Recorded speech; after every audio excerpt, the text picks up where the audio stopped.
पहले बूढ़ी पर कुल्लम चल रहा, अब बूढ़ी छोड़ के अब कमर पर लपट गल हूँ। कमरिया से पातर पियवा हमार तमाम धूम बा। अब आपने सुनला कि उम्र में इतना फर्क रही तो कैसे कमर तो दुखाई करी। आई मास्टर बतावत होवन हमारे गुरु की बतौले रहा कि जमाने की दीवार सदा टूटती है, मोहब्बत के मदहोश पानी के आगे, और जवानी न होती है मसले किसी के, खुदा भी झुका है जवानी के आगे। ये बड़े उस्ताद बोले रहे। जवान रहल पर गौना नहीं होत रहल, साइड ना बैठत रहल। वो घूमत बा, गावत बा, नाचत बा, है कहत बा का कहत बा।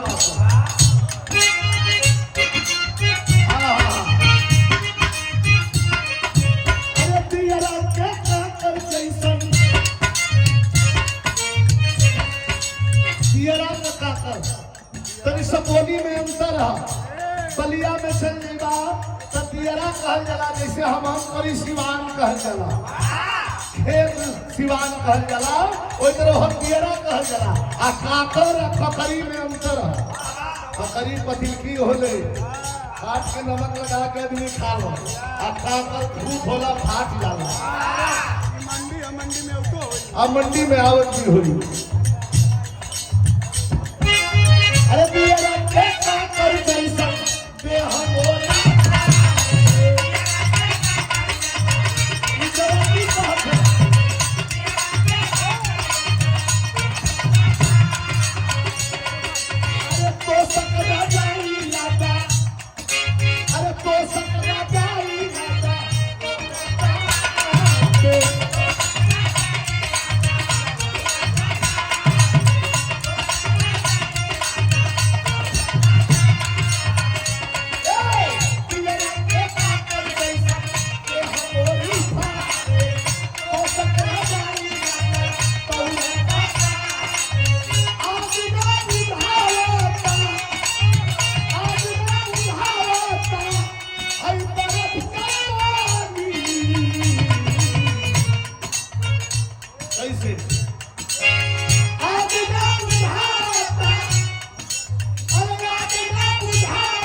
छोटे भाई